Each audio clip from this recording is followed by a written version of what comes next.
que se forma Sí, sí. en la gestión radical. Que ha sido muy importante. Sí.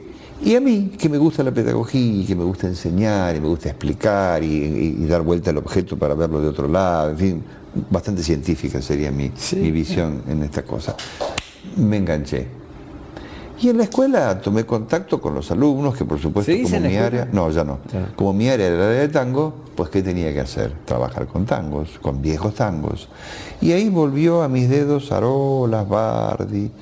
Y un día sentado con ellos, ya no tocaba parado como con Generación Cero, ¿no?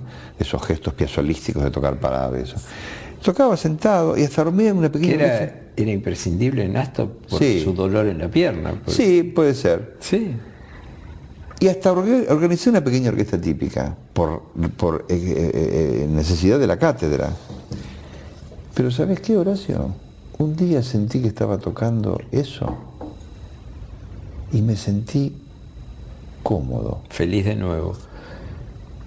Y volví a casa a la noche, todos los días cuando venía de la escuela, y mientras comíamos le contaba a mi mujer, porque hoy hicimos esto, y con los estudiantes tal cosa, y que trabajé con las flautas que ponían así, que las guitarras así, ¿no? Y ella me decía, ¿hoy estás contento? Sí. Y empecé a darme cuenta que en realidad lo que yo estaba proponiendo con Generación Cero, más allá del respeto que tengo por esa etapa y por todo lo que hice, y que a lo mejor en un momento vuelvo a ofrecerlo como algo que ocurrió, no era lo que yo tenía que hacer, no era tan auténtico. Y que en realidad eso que yo, de lo cual había tomado distancia, esa especie de cosa legendaria, histórica que era el tango, quizás la esencia estaba ahí. Y lentamente, cautelosamente al principio. Volviste. Primero con el disco de Gardel, después con el disco con Nicolás Brizuela, el dúo. Es brillante, el disco de Gardel es brillante. Sí, después con el quinteto, y finalmente ¿en qué termino? En la organización, la fundación de la orquesta típica y del trío. La orquesta típica es faraónica. Hoy pensar en hacer una orquesta típica, sobre todo cuando yo la hice, porque hoy hay las modas de hacer las orquestitas típicas, pero cuando yo la hice no existían músicos tampoco de tango. Había que formarlos, instruirlos, tocaban bien, pero no venían del tango. Si son gente joven, pues claro, no venían del tango.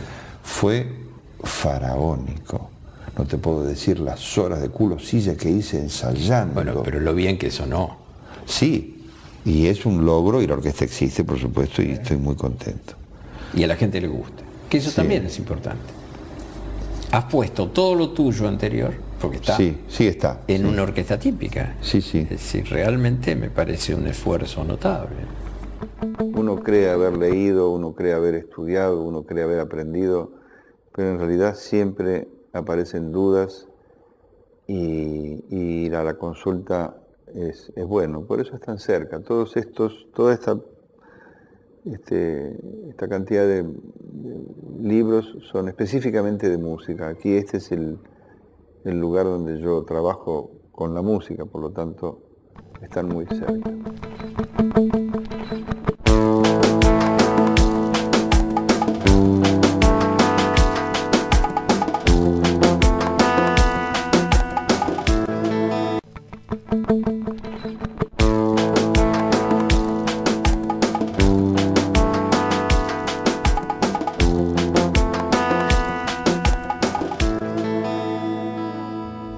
Y con don Osvaldo tuve, si me permitís que te cuente esto, por supuesto, un lindo encuentro, ya después de haberme ido de la orquesta. ¿Te fuiste bien de la orquesta? Me fui sin dar un portazo. Claro. Pero, digamos, me fui también con cierta, como diciendo, ya está, ahora soy libre otra vez y voy a hacer para el mundo todo lo que tengo que hacer, ¿no? Sin darme cuenta todavía, como te decía en un momento, que la sustancia, la mejor sustancia de mi manera de pensar y de mi sensibilidad y del lenguaje y de la cultura a la que pertenezco, me vino de ahí.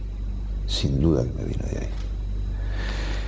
Toda esa fraseología, la concepción, digamos, de esa música, el hacer esa música, el cómo se hace esa música. Eso un día empecé a entenderlo. ¿Sabes? Un día estaba en la escuela Y un pianista, un alumno, me dice: maestro, usted que estuvo con don Osvaldo, ¿me puede decir cómo hacía él con la yumba, el marcato? Porque no me sale bien. Y yo sentí, Horacio, sentí un agujero. Dije: ¿cómo puede ser que yo haya estado 5 o 6 años con don Osvaldo y no sepa explicarle ahora a este joven cómo hacía? Lo tenía yo en la oreja, pero no sabía. Entonces le dije: dame una semana y te contesto. Y llegué a casa y lo llamé a don Osvaldo, porque además yo sentía que tenía que reencontrarme con él. Él era ya un hombre muy grande y yo no sabía cuánto tiempo más íbamos a tener oportunidades de encontrar, a tomarnos un café. Y además yo quería... Grande, generoso, sí, realmente. Además de preguntarle esto de la yumba, esta cosa técnica. Poder hablar con él. Poder decirle que durante todo mi estado en su orquesta, quizás yo reñí, quizás tuve acciones descorteses con él, era un muchacho muy joven y con ganas de hacer cosas, y que seguí mi camino, pero poco lentamente fui encontrando otra vez esos valores, y que todo lo que de él me había venido, eso quería decirle. Entonces lo llamo y me dijo: bueno, ¿cómo le va a Medero? Le dije: Osvaldo, necesito conversar con usted. Qué suerte que pudiste decírselo. Sí, quiero conversar con usted. ¿Cómo no? Me dice: tráigase las medias lunas, que a él le encantaban. Y un día X, a las 3 de la tarde o a las 4, no sé, llego a su departamento, me atiende Lidia, subo, y Lidia hace los mates y se va, Lidia es su mujer, y nos quedamos él y yo con las medias lunas ahí, sin saber qué decirnos. Pues yo no me animaba, no sabía cómo empezar. Comimos 3 o 4 medias lunas, tomamos un mate y empecé a contarle de la escuela, del proyecto de la escuela. Le entusiasmó y ahí en un momento me abrí y le dije. Y te emocionaste. Él, como mi viejo, y te emocionaste. Como mi viejo escuchó, se sonrió y me palmeó la espalda. Y cuando le dije: ay, además don Osvaldo, necesito que me explique tal cosa de la yumba. ¿Cómo no? Dijo, y se sentó en el piano y empezó a tocar. Y tocaba, y tocaba. Cuando yo estaba en su orquesta y teníamos que hacer un arreglo, y yo era el arreglador, nos encontrábamos en la sala de ensayo, él se sentaba y me decía: ¿conoce este tango, Medero? ¿Conoce este otro? Para que ver cuál me venía a mí bien en cuanto al gusto. Y en cuanto yo decía: ese podría ser. Entonces me sentaba al lado con el bandoneón y juntos empezábamos a diseñar. Ve acá, ¿qué tal si es un tutti? Y acá podría ser un solo de violín. Y acá hacemos el marcato X, ¿no? Esa tarde en su casa, cuando se sentó a explicarme esto de la yumba, yo estaba ahí paradito tomando el mate y él tocando, explicándome, y empezó siguió tocando. Vamos a explicar tangos. Para alguna gente que no lo sabe, que la yumba es el tema más famoso de Osvaldo Pugliese. Sí, pero además es una forma de marcar. Claro, por eso él lo hizo en todos, su obra. Y de pronto está tocando y me dice: ¿se acuerda de este, Mederos? ¿Y se acuerda de este otro?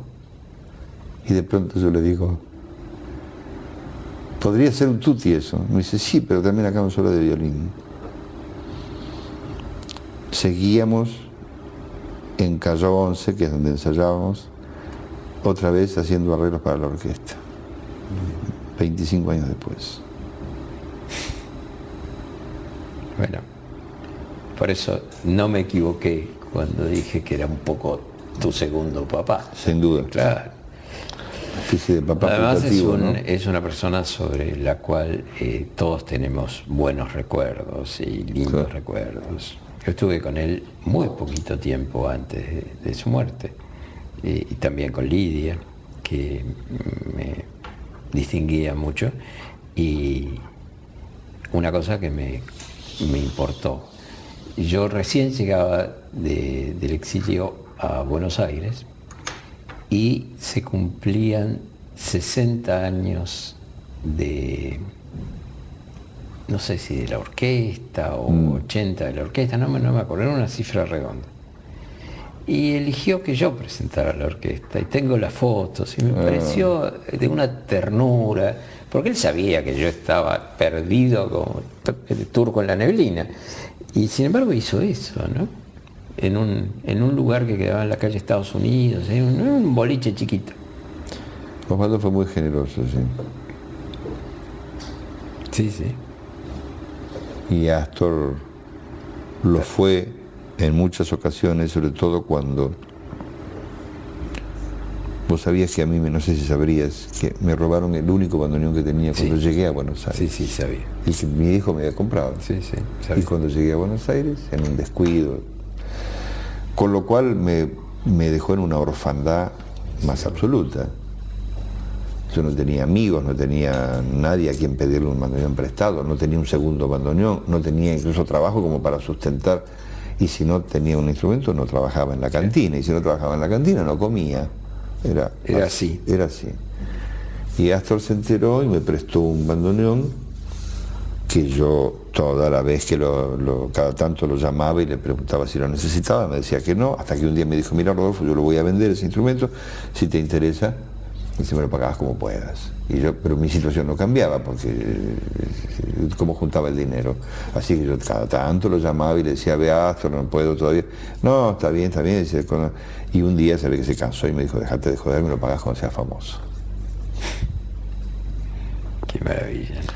Instrumento que todavía tengo y que atesoro mucho. Realmente en tu historia tenés que agradecerle a muchas personas. Muchísimo, también, ¿no? muchísimo. La vida ha sido generosa. Y bueno, y esos personajes grandes. La vida ha sido muy son generosos, siempre han sido generosos. Las circunstancias, la verdad, ya mis viejos, mi origen y todo mi desarrollo y con las posibilidades de haberme cruzado con la gente que me crucé, la verdad me ponen en un estado de felicidad y de agradecimiento permanente, ¿no? Estamos ya en el final del programa. Hemos hablado 1 hora, pero tenemos 2 minutos todavía para poder sintetizar, porque tendríamos que seguir hablando. Decías que ahora te sentías muy feliz. Me lo dijiste al entrar y después lo dijiste en el programa. Sí. ¿Qué estás haciendo? Estoy muy intensamente trabajando para la orquesta, para el trío, con muchos proyectos que antes no tenía. ¿Quiénes integran el trío? Armando de la Vega y Sergio Rivas. Son 2 amigos, hermanos de muchos años. Sin ellos el trío no sería lo que es, obviamente. Y la orquesta es un grupo maravilloso. ¿Grabás una pronto? Pandilla. Acabo de grabar una película de dibujos de animación que nuestro querido Caloi. Otro tipazo. Otro tipazo. Está a punto de publicarse una experiencia que hice con el cantador flamenco Miguel Poveda, que se grabó en el Colón hace 3 años, pero que ahora está recién por publicarse.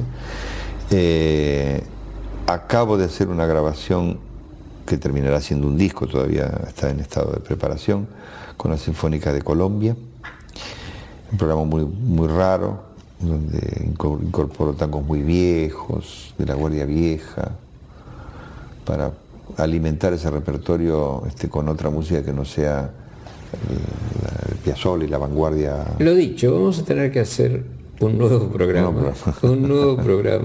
sobre las últimas cosas, porque tu vida ha sido... Estoy con un proyecto con Juan Gelman. ¿Estás haciendo algo con Juan? Sí, estrenamos en octubre. Ah, muy bien. Sí. Estupendo. Sí, una cosa maravillosa. Es un otros proyectos más que tengo ahí que después te contaré. Bueno, lo contarás en el programa. Rodolfo, te agradezco infinitamente. Horacio, a vos. Sé que hiciste un esfuerzo para poder venir. Sé que hubo una confusión, que yo te llamé y no te dije dónde era. Te agradezco infinitamente. No, al contrario. Sigamos charlando. Un honor para mí haber sido invitado. Gracias.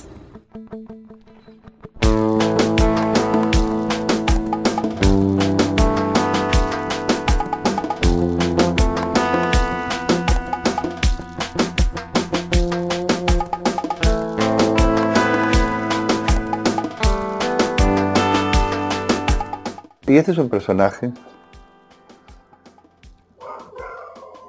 que a veces se mueve. No sé si podríamos llegar a ver algo.